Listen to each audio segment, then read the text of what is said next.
नमस्कार साहित्य प्रेमियों, आपका स्वागत है साहित्य सागर चैनल में। आज हम लेकर आए हैं मुंशी प्रेमचंद जी की लिखी कहानी अपनी करनी। आह! अभागा मैं। मेरे कर्मों के फल ने आज ये दिन दिखाए कि अपमान भी मेरे ऊपर हंसता है और ये सब मैंने अपने हाथों किया। शैतान के सिर इल्ज़ाम क्यों दूँ, किस्मत को खरी-खोटी क्यों सुनाऊँ, होनी का क्यों रोऊँ? जो कुछ किया मैंने जानते और बूझते हुए किया। अभी 1 साल गुज़रा जब मैं भाग्यशाली था, प्रतिष्ठित था और समृद्धि मेरी चेरी थी।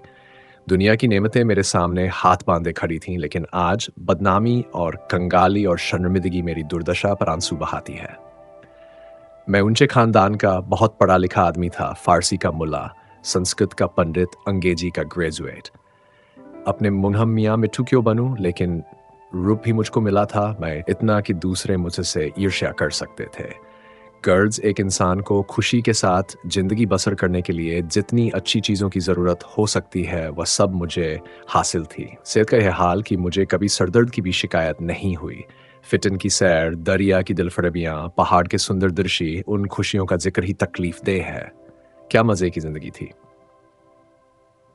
यहाँ तक तो अपना दर्द दिल सुना सकता हूँ, लेकिन इसके आगे फिर होंठों पर खामोशी की मुहर लगी हुई है। एक सती साध्वी, प्रतिप्राणा स्त्री और 2 गुलाब के फूल से बचे इंसान के लिए जिन खुशियों, आरजुओं, हौसलों और दिलफरेबियों का खजाना हो सकते हैं, वह सब मुझे प्राप्त था। मैं इस योगी नहीं कि उस पतित्र स्त्री का नाम ज़बान पर लाऊं। मैं इस योगी नहीं कि अपने को उन लड़कों का बाप कह सकूं। मगर नसीब का कुछ ऐसा खेल था कि मैंने उन बेहिश्ती नेमतों की कदर न की। जिस औरत ने मेरे हुक्म और अपनी इच्छा में कभी कोई भेद नहीं किया, जो मेरी सारी बुराइयों के बावजूद कभी शिकायत का एक हर्फ ज़बान पर नहीं लाई, जिसका गुस्सा कभी आंखों से आगे नहीं बढ़ने पाया। गुस्सा क्या था, कुआर की बरखा थी, 2-4 हल्की-हल्की बूंदें पड़ी और फिर आसमान साफ हो गया। अपनी दीवानगी के नशे में मैंने उस देवी की कद्र की। मैंने उसे जलाया, रुलाया, तड़पाया। मैंने उसके साथ दगा की। जब मैं 2-2 बजे रात को घर लौटता था, तो मुझे कैसे-कैसे बहाने सूझते थे। नित नए हीले गढ़ता था। शायद विद्यार्थी जीवन में जब बैंड के मज़े से मदरसे जाने की इजाज़त न देते थे, उस वक़्त भी बुद्धि इतनी प्रखर न थी। और क्या उस क्षमा की देवी को मेरी बातों पर यकीन आता था? वह भोली थी, मगर ऐसी नादान न थी। मेरी खुमार भरी आँखें और मेरे उथले भाव और मेरे झूठे प्रेम प्रदर्शन का रहस्य क्या उससे छिपा रह सकता था? लेकिन उसकी रग-रग में शराफ़त भरी हुई थी। कोई कमीना ख़याल उसकी ज़बान पर नहीं आ सकता था। वह उन बातों का ज़िक्र के या अपने संदेहों को खुले-आम दिखलाकर हमारे पवित्र संबंध में खिंचाव या बदमज़गी पैदा करना बहुत अनुचित समझती थी। मुझे उसके विचार उसके माथे पर लिखे मालूम होते थे। उन बदमज़गियों के मुकाबले में उसे जलना और रोना ज़्यादा पसंद था। शायद वह समझती थी कि मेरा नशा खुद ब खुद उतर जाएगा। काश! इस शराफ़त के बदले उसके स्वभाव में कुछ ओछापन और अनुदारता भी होती। काश वह अपने अधिकारों को अपने हाथ में रखना जानती। काश वह इतनी सीधी न होती। काश अब अपने मन के भावों को छिपाने में इतनी कुशल न होती। काश वह इतनी मक्कार न होती। लेकिन मेरी मक्कारी और उसकी मक्कारी में कितना अंतर था। मेरी मक्कारी हरामकारी थी, उसकी मक्कारी आत्म बलिदानी। एक रोज़ मैं अपने काम से फुर्सत पाकर शाम के वक्त मनोरंजन के लिए आनंद वाटिका में पहुंचा और संगमरमर के हौज पर बैठकर मछलियों का तमाशा देखने लगा। एकाएक एक निगाह पर मैंने एक औरत का बेले की झाड़ियों में फूल चुनते देखा। उसके कपड़े मैले थे, जवानी की ताजगी और गर्व को छोड़कर उसके चेहरे में कोई ऐसी खास बातें थीं। उसने मेरी तरफ आंखें उठाई और फिर फूल चुनने में लगी, गोया उसने कुछ देखा ही नहीं। उसके इस अंदाज ने, चाहे वह उसकी सरलता ही क्यों न रही हो, मेरी वासना को और भी उद्दीप्त कर दिया। मेरे लिए ये एक नई बात थी कि कोई औरत इस तरह देखे कि जैसे उसने नहीं देखा। मैं उठा और धीरे-धीरे कभी ज़मीन और कभी आसमान की तरफ ताकते हुए बेले की झाड़ियों के पास जाकर खुद भी फूल चुनने लगा। इस ढिठाई का नतीजा ये हुआ कि वह मालिन की लड़की वहां से तेजी के साथ बाग के दूसरे हिस्से में चली गई। उस दिन से मालूम नहीं वह कौन सा आकर्षण था जो मुझे रोज शाम के वक्त आनंद वाटिका की तरफ खींच ले जाता। उसे मोहब्बत हरगिज नहीं कह सकते। अगर मुझे उस वक्त भगवान नन करे उस लड़की के बारे में कोई शोक समाचार मिलता, तो शायद मेरी आंखों से आंसू भी न निकले। जोगिया धारण करने की तो चर्चा ही व्यर्थ है। मैं रोज जाता और नए नए रूप धर कर जाता, लेकिन जिस प्रकृति ने मुझे अच्छा रूप रंग दिया था, उसी ने मुझे वाचालता से वंचित भी कर रखा था। मैं रोज जाता और रोज लौट जाता, प्रेम की मंजिल में एक कदम भी आगे न बढ़ पाता था। हाँ, इतना अलपता हो गया कि उसे वह पहली सी झिझक न रही। आखिर इस शांतिपूर्ण नीति को सफल बनाने न होते देख मैंने एक नई युक्ति सोची। एक रोज मैं अपने साथ अपने शैतान बुलडॉग टॉमी को भी लेता गया। जब शाम हो गई और वह मेरे धैर्य का नाश करने वाली फूलों से आंचल भरकर अपने घर की ओर चली, तो मैंने अपने बुलडॉग को धीरे से इशारा कर दिया। बुलडॉग उसकी तरफ बाज की तरफ झपटा। फूलमती ने एक चीख मारी, 2-4 कदम दौड़ी और जमीन पर गिर पड़ी। अब मैं छड़ी हिलाता, बुलडॉग की तरफ गुस्से भरी आंखों से देखता और हाय हाय चिल्लाता हुआ दौड़ा और उसे जोर से 2-3 डंडे लगाए। फिर मैंने बिखरे हुए फूलों को समेटा, सहमी हुई औरत का हाथ पकड़कर बिठा दिया और बहुत लज्जित और दुखी भाव से बोला, ये कितना बड़ा बदमाश है, अब इसे अपने साथ कभी नहीं लाऊंगा। तुम्हें इसने काट तो नहीं लिया? फूलमती ने चादर से सर को ढांकते हुए कहा, तुम ना जाते तो वह मुझे नोच डालता। मेरे तो जैसे मन भर में पैर हो गए थे। मेरा कलेजा तो अभी तक धड़क रहा है। ये तीर लक्ष्य पर बैठा। खामोशी की मोहर टूट गई। बातचीत का सिलसिला कायम हुआ। बांध में एक दरार हो जाने की देर थी। फिर तो मन की उमंगों ने खुद ब खुद काम करना शुरू किया। मैंने जैसे जैसे जाल फैलाए, जैसे जैसे स्वांग रचे, वह रंगीन तबीयत के लोग खूब जानते हैं। और ये सब क्यों? मोहब्बत से नहीं, सिर्फ जरा देर दिल को खुश करने के लिए, सिर्फ उसके भरे पूरे शरीर और भोलेपन पड़ी जकर। यूं मैं बहुत नीच प्रकृति का आदमी नहीं हूँ। रूप रंग में फूलमती का इंदु से मुकाबलान था। वह सुंदरता के सांचे में डली हुई थी। कवियों ने सौंदर्य की जो कसौटियां बनाई हैं वह सब वहां दिखाई देती थीं। लेकिन पता नहीं क्यों मैंने फूलमती की धंसी हुई आंखों और फूले गाल और मोटे मोटे होठों की तरफ अपने दिल का ज्यादा खिंचाव देखा। आना जाना बढ़ा और महीना भर भी गुजरने न पाया कि मैं उसकी मोहब्बत के जाल में पूरी तरह फंस गया। मुझे अब घर की सदा जिंदगी में कोई आनंद न आता था, लेकिन दिल ज्यों-ज्यों घर से उचरता जाता था त्यों मैं पत्नी के प्रति प्रेम का प्रदर्शन और भी अधिक करता था। मैं उसकी फरमाइशों का इंतजार करता रहता और कभी उसका दिल दुखाने वाली कोई बात मेरी जुबान पर ना थी। शायद मैं अपनी आंतरिक उदासीनता को शिष्टाचार के पर्दे के पीछे छिपाना चाहता था। धीरे धीरे दिल की यह कैफियत भी बदल गई और बीवी की तरफ से उदासीनता दिखाई देने लगी। घर में कपड़े नहीं है, लेकिन मुझसे इत्मीनान होता कि पूछ लूं। सच यह है कि मुझे अब उसकी खातिरदारी करते हुए एक डर सा मालूम होता कि कहीं उसकी खामोशी की दीवार टूटन जाए और उसके मन के भाव जबान पर ना आ जाएं। यहाँ तक कि मैंने गिरस्ती की जरूरतों की तरफ से भी आंखें बंद कर ली। अब मेरा दिल और जान और रुपया पैसा सब फूलमती के लिए था। मैं खुद कभी सुनार की दुकान पर न गया था, लेकिन आजकल ई मुझे रात गए एक मशहूर सुनार के मकान पर बैठा हुआ देख सकता था। बजाज की दुकान में भी मुझे रुचि होगी। एक रोज शाम के वक्त रोज की तरह मैं आनंद वाटिका में सैर कर रहा था और फूलमती सोहलो सिंगार किए मेरी सुनहरी रुपहली भेंटों से लदी हुई एक रेशमी साड़ी पहने बाग की क्यारियों में फूल तोड़ रही थी, बल्कि यो कहो कि अपनी चुटकिनियों में मेरे दिल को मसल रही थी। उसकी छोटी छोटी आंखें उस वक्त नशे के हुस्न में फैल गई थीं और उनमें शोखी और मुस्कुराहट की लक नजर आती थी। अचानक महाराजा साहब भी अपने कुछ दोस्तों के साथ मोटर पर सवार पहुंचे। मैं उन्हें देखते ही अगवानी के लिए दौड़ा और आदाब बजा लाया। बेचारी फूलमती महाराजा साहब को पहचानती थी, लेकिन उसे एक घने कुंज के अलावा और कोई छिपने की जगह न मिल सकी। महाराजा साहब चले तो हौज की तरफ, लेकिन मेरा दुर्भाग्य उन्हें क्यारी पर ले चला जिधर फूलमती छिपी हुई थर थर कांप रही थी। महाराजा साहब ने उसकी तरफ आश्चर्य से देखा और बोले, ये कौन औरत है? सब लोग मेरी ओर प्रश्न भरी आंखों से देखने लगे और मुझे भी उस वक्त यही ठीक मालूम हुआ कि इसका जवाब मैं ही दूं, वरना फूलमती न जाने क्या आफत डाले। लापरवाही के अंदाज से बोला, इसी बाग के माली की लड़की है, यहां फूल तोड़ने आई होगी। फूलमती लज्जा और भय के मारे जमीन में धंसी जाती थी। महाराजा साहब ने उसे सर से पांव तक गौर से देखा और तब संदेहशील भाव से मेरी तरफ देखकर बोले, यह माली की लड़की है? मैं इसका क्या जवाब देता? इसी बीच कमबख्त दुर्जन माली भी अपनी फटी हुई पाग संभालता हाथ में कुदाल लिए हुए दौड़ता हुआ आया और सर को घुटनों से मिलाकर महाराज को प्रणाम किया। महाराजा ने जरा तेज लहजे में पूछा, ये तेरी लड़की है? माली के होश उड़ गए, कांपता हुआ बोला, हुजूर। महाराज, तेरी तनख्वाह क्या है? दुर्जन, हुजूर 5 रुपये। ये लड़की कुंवारी है या ब्याही? दुर्जन, हुजूर अभी कुंवारी है। महाराज ने गुस्से में कहा, या तो तू चोरी करता है या डाका मारता है, वरना यह कभी नहीं हो सकता कि तेरी लड़की अमीरजादी बनकर रह सके। मुझे इसी वक्त इसका जवाब देना होगा, वरना मैं तुझे पुलिस के सुपुर्द कर दूंगा। ऐसे चाल चलन के आदमी को मैं अपने यहाँ नहीं रख सकता। माली की तो घिग्गी बन गई और मेरी यह हालत थी कि काटो तो बदन में लहू नहीं, दुनिया अंधेरी मालूम होती थी। मैं समझ गया कि आज मेरी शामत सर पर सवार है, वह मुझे जड़ से उखाड़ कर दम लेगी। महाराजा साहब ने माली को जोर से डांटकर पूछा, तू खामोश क्यों है, बोलता क्यों नहीं? दुर्जन फूट फट कर रोने लगा। जब जरा आवाज सुधरी तो बोला, हुजूर, बाप दादे से सरकार का नमक खाता हूं, अब मेरे बुढ़ापे पर दया कीजिए, यह सब मेरे फूटे नसीबों का फेर है धर्मावतार। इस छोकरी ने मेरी नाक कटा दी, कुल का नाम मिटा दिया। अब मैं कहीं मुंह दिखाने लायक नहीं हूं। इसको सब तरह से समझा बुझाकर हार गए हुजूर, लेकिन मेरी बात सुनती ही नहीं, तो क्या करूं?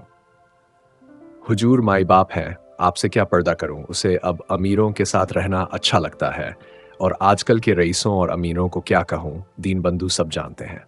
महाराजा साहब ने जरा देर गौर करके पूछा, क्या उसका किसी सरकारी नौकर से संबंध है? दुर्जन ने सर झुकाकर कहा, हुजूर।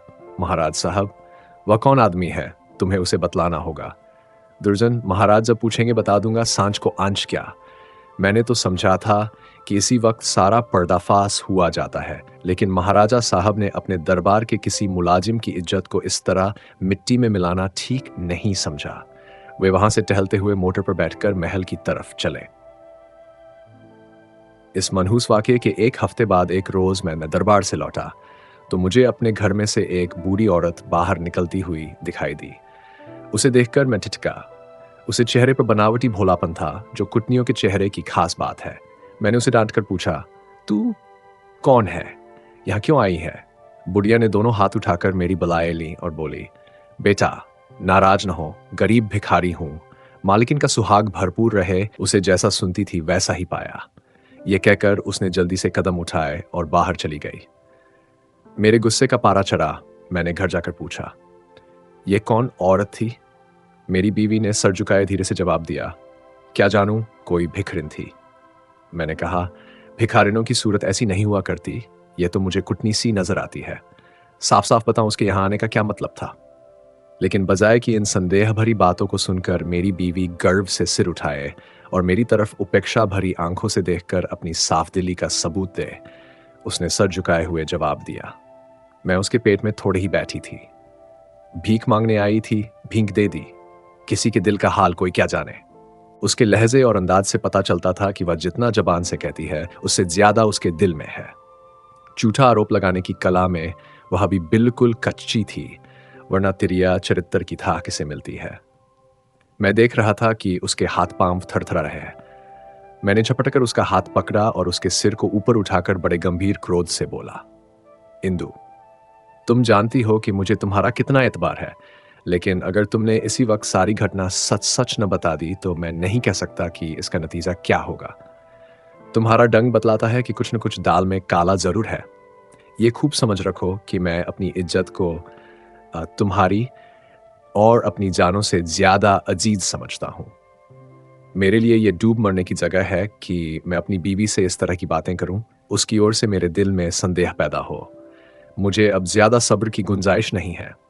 बोलो क्या बात है? इंदुमती मेरे पैरों पर गिर पड़ी और रोकर बोली, मेरा कसूर माफ कर दो। मैंने गर्ज कर कहा, वह कौन सा कसूर है? इंदुमती ने संभल कर जवाब दिया, तुम अपने दिल में इस वक्त जो ख्याल कर रहे हो उसे एक पल के लिए भी वहां न रहने दो, वरना समझ लो कि आज ही इस जिंदगी का खात्मा है।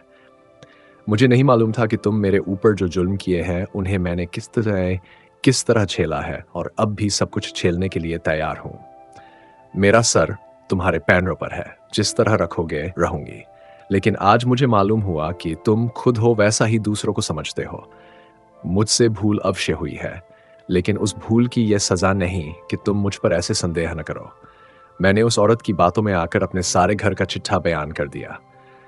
मैं समझती थी कि मुझे ऐसा नहीं करना चाहिए, लेकिन कुछ तो उस औरत की हमदर्दी और कुछ मेरे अंदर सुलगती हुई आग ने मुझसे यह भूल करवाई, और इसके लिए तुम जो सजा दो वह मेरे सर आंखों पर। मेरा गुस्सा जरा धीमा हुआ। बोला, तुमने उसे क्या कहा? इंदुमती ने दिया, घर का जो कुछ हाल है, तुम्हारी बेवफाई, तुम्हारी लापरवाही, तुम्हारा घर की जरूरतों की फिक्र न रखना।